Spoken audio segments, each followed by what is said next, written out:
Next, I want to talk about the left jab, the most important punch in boxing. A lot of people refer to the left jab and talk about how important it is, but they don't stress it as far as how it can be used, how many different ways it can be used, how many different positions the jab can be thrown from, and how it can be used as an offensive weapon and a defensive weapon. Old-time boxing masters used to say that if you can't handle the other guy's jab, you can't win. And if he can't handle your jab, he can't win. So the jab is the most important punch in boxing, and we'll go over the jab right now in all of its different aspects. One thing to remember is the stance. Once again, we're going into the same basic stance that we had. We'll start with a square stance. We can do this from a slant stance. It doesn't make any difference which stance we're in, as long as the jab, to begin with, is fired right off of the shoulder. The important thing, once again, for the jab is that the arm motion coordinate with the feet, with the buttocks, with the back, with the shoulders, so that we have good weight transfer for the jab as it goes forward.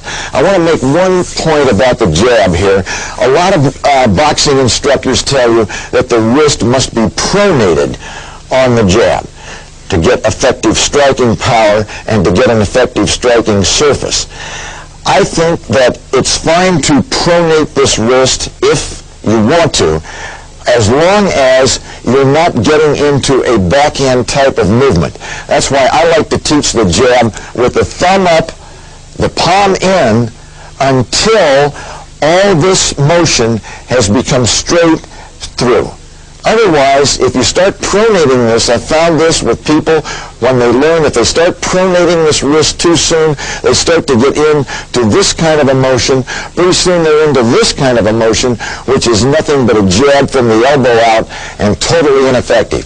So, when you learn the jab, start off with the thumb up all the way through so that the bones of the forearm, the upper arm, extend right through to the shoulder and down, so that it will look like this if I were stepping straight in. Just like this. I'm jabbing and blocking. Hit, block, and get away. This is the essence of the jab. Hit, block, and get away. When the arm comes through, it covers my chin. This then protects me from an uppercut. I'm in position to block a hook if it comes, or I'm in a position to step back, and I still have this arm between me and my opponent's right hand. Many people will say, you want to bring this back quickly. Of course you do, but not at the expense of following through and getting maximum power. That's essential. You must get maximum power, otherwise why jab at all? Now, we will also go into a jab that is not a power jab, which is the speed jab, which is used against a dangerous opponent early in a fight when you don't want to really declare yourself. You don't want to follow through all the way. What you want to do is tantalize your opponent and find out what he's going to do to counter your good jab. Now, the speed jab is thrown right from the same area. It goes out, but I'm not stepping in real hard with it. I'm only stepping maybe 2 inches at most in this manner and out. In this manner and out. I'm not really declaring myself and going all the way through. This is declaring myself and going all the way through. Bringing it back on a line to my shoulder, yes. Of course I want to bring it back here for safety, but never at the expense of getting it all the way through. So, the hard jab, power jab all the way through, the speed jab, out, but back quickly. Out and back quickly. I'm thinking more about getting in and getting out safely than I am just biting my jab through my opponent. I always want to drive through the target, but I don't want to ever get out here and be at like Venus at the pump, as they used to say, which is not a good position. So, feet come along with me, bang, back. Hit, block, get away. Hit, block, get away. Hit, block, and get away. Now, when you're practicing the jab, do this. pretend that your opponent is throwing different punches back at you. So if I'm going to jab and block, I'm now blocking the jab, but you also want to practice jab and block the hook. Jab and block the hook. Your opponent may not have a good jab. He may try to hook as a counter every time to your jab. He also may want to throw a right hand. If that's the case, practice jabbing with a very slight cross block. I've gone from here to here. Jab with a slight cross block. Jab with a slight cross block. Jab with a slight cross block, just in case he's trying to counter my jab with his right hand. So we have three ways to jab and block.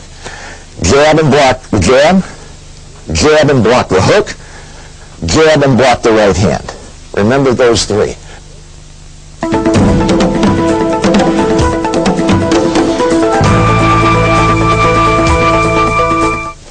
Another area of a jab that I want to touch on is bringing the jab back. Sometimes when I'm out here with my jab, I can bring it back halfway, I can bring it back 3/4, or I can bring it back all the way. Depends on where I want to come with the jab. If I want to get it in quickly, I'm only going to bring it back halfway. And if I want to get a little more time, a little more power, I can bring it back to 3/4. And if I want total power on it, I can bring it back even with my right hand. Now when I step, I've got all this area to go. Of course, it's going to take a little longer to get there, which brings up another good point. If you're faced with an opponent that has more reach than you do or a faster jab than you do, one of the first options that you should always look at for yourself is stick your left hand out a little further to begin with so it has less distance to go. You may be able to beat him to the punch. The other area of the jab that's very important is you always want to vary the number of jabs that you throw and the pace of the jab. You don't want the same pace on the jab all the time. As I explained earlier, there's the quick jab, the speed jab, the snake's tongue jab, as they used to call it, which is quickly in and out. It's a safety first jab. Then there's the hard jab that you drive all the way through, punching through the target. But also, you want to vary the pace on the jab. You don't want your opponent to think this is the same pace all the time, and then you can time it. Sometimes you want to put it out there with good speed on it. Bam! Sometimes you want to just lay it out there and bring it back, but always bringing it back safely. So vary the pace of your jab and vary the number of jabs that you throw. 1 jab, 2 jab, 3 jabs. Always remembering the most important point of all that I keep focusing on, and I will all during this tape, stepping on every punch. I don't care if you're standing in the same place. Make sure that you're stepping.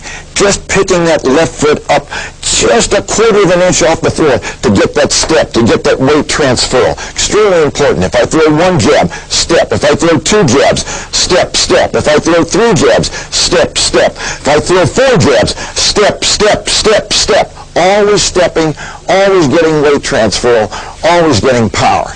Now, the next area that I want to go into is where do I deliver the jab from if I don't always want to deliver it off of my shoulder? I have other areas that I can shoot the jab from. Many trainers will tell you, you must shoot the jab from the shoulder, otherwise you're laying yourself open to a counter right hand or a lead right hand. Not true.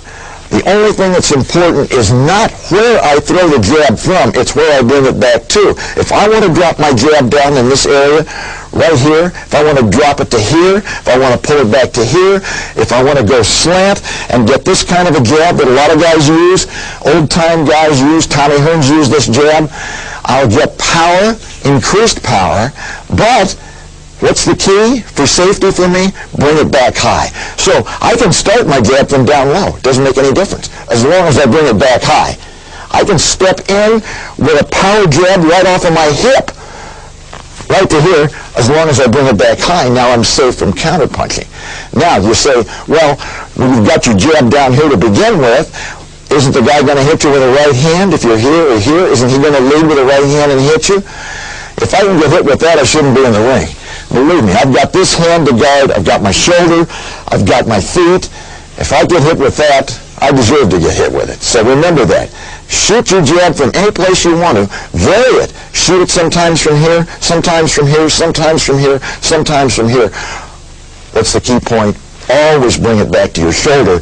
So if a counter punch is coming, I've got this glove between my opponent's right hand and me.